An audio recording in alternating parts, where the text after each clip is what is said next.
I'm not going to waste your time. If you clicked on this video, I know your pain. You've watched the tutorials. You've practiced the stepovers, the scissors, the feints. You've learned every move in the book.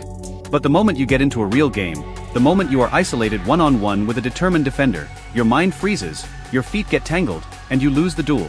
Again. Why? Because you've been training your moves, but you haven't been training your mind. You've been trying to play football like a robot following a script, when the greatest players in history, the Messis, the Ronaldinhos, the Mbappés, play like artists, reacting purely on instinct. They don't think, they just act. Over the next few minutes, I'm going to show you the complete, counterintuitive guide to winning any 1v1. This isn't about learning a new skill move. This is about rewiring your brain and building an unstoppable, elite instinct that makes the ball feel like an extension of your body. We're going deep into the 2 fatal mistakes most players make, and then I'm giving you the 4-step framework to build an unreadable, instinct-driven game. Let's start with what is absolutely killing your creativity. To start, I want you to look at a common mistake, one that happens thousands of times every weekend on pitches around the world. It involves 2 catastrophic errors that instantly shut down your options before the duel even begins.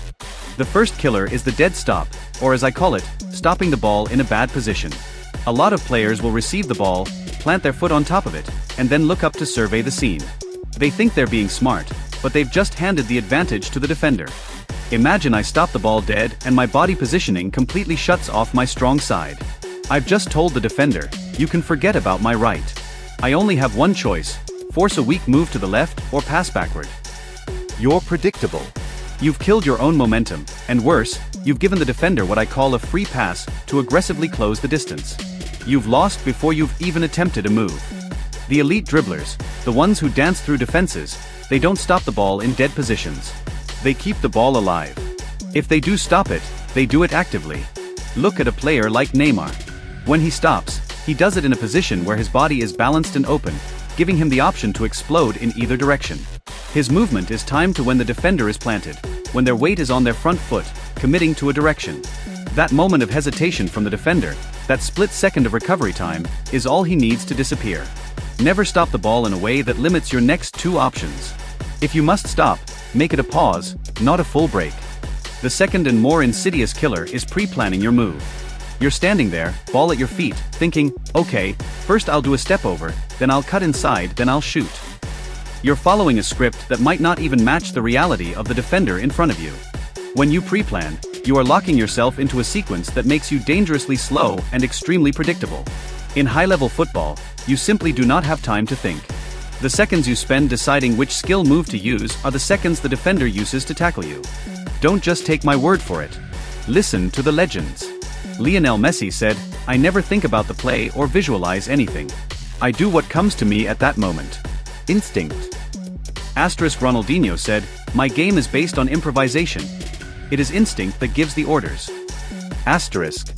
The best players are unreadable because they are reacting, not executing a rehearsed choreography. The moment they receive the ball, they are collecting information about the defender's balance, speed, and body language, and their feet are responding instantly. So, if your instincts are currently low tier, how do we level them up? We need a system to develop the kind of automatic high-level reactions that separate the good players from the game changers. This brings us to the 4 steps of the football protocol framework. This 4-step system is designed to rewire your brain's relationship with the ball, making your movements completely automatic. Think of your instincts like an ability in a video game. You don't start maxed out, you have to train and level them up. The biggest mistake I see players make is trying to know too much. They think 10 skill moves are better than 3. They watch every tutorial and try to copy every technique.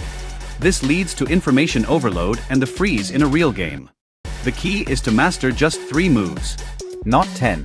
Not 5. 3 moves that perfectly fit your playing style and your position. If you are a winger, your 3 might be 1, the lace flick for a quick lateral shift, 2, the body feint, like a step over, to bait and explode, and 3, the pullback to create space when trapped by the touchline. If you are a central midfielder, your 3 should be focused on escaping pressure. 1, the La Croqueta for tight space maneuvers, 2, the Cruyff turn for changing direction under pressure, and 3, a simple roll ending to pass under pressure. Now, we put in the work.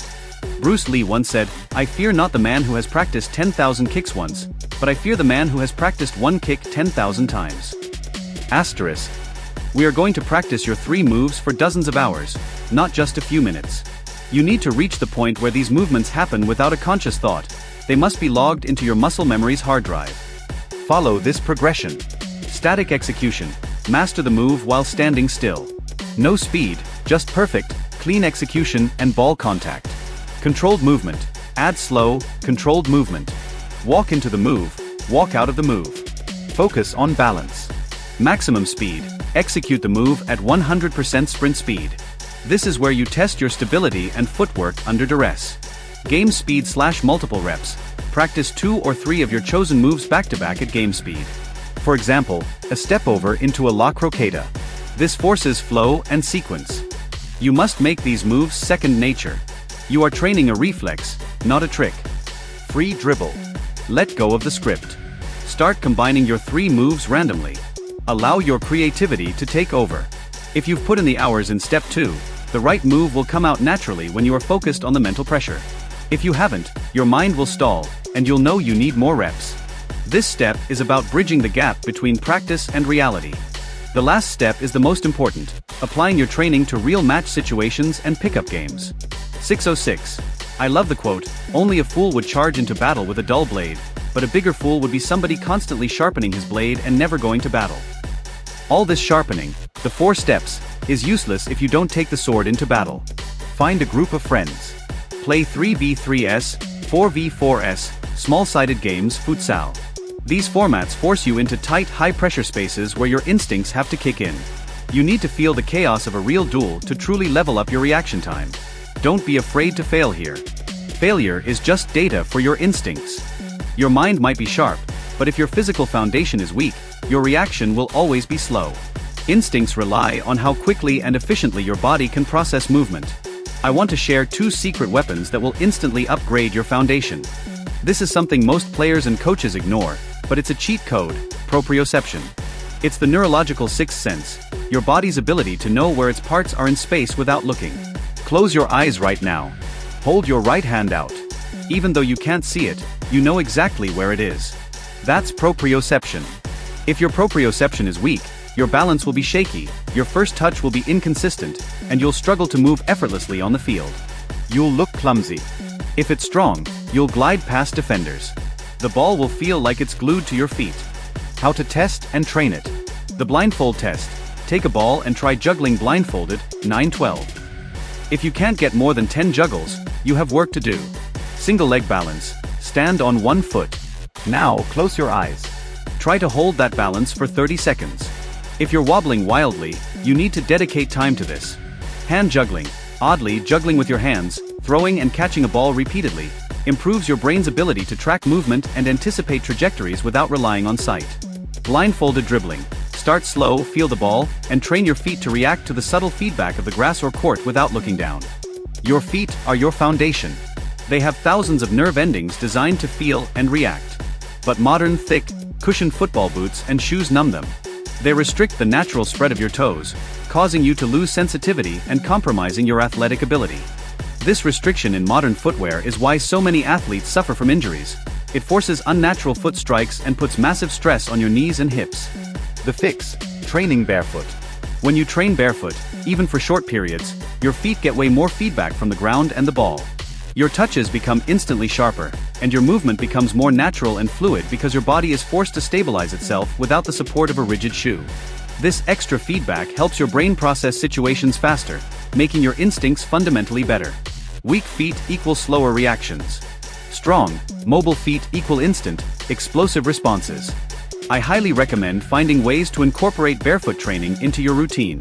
Whether it's training in minimalist shoes that allow your toes to splay naturally, or simply doing your light stretching and conditioning barefoot, you need to prioritize foot function. It will directly strengthen your proprioception, and ultimately, you will win 1v1s effortlessly because your entire movement chain is optimized. This is the difference between players who simply execute tricks and players who dominate duels. It all comes down to 2 choices.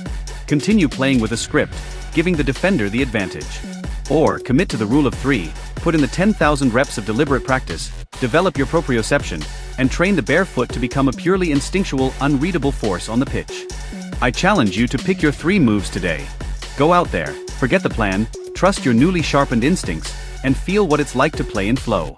You will realize that the ball is not a separate object, but simply an extension of your own body. If you're serious about your game, don't forget to like, subscribe, and turn on the bell notification for more training guides. Peace out.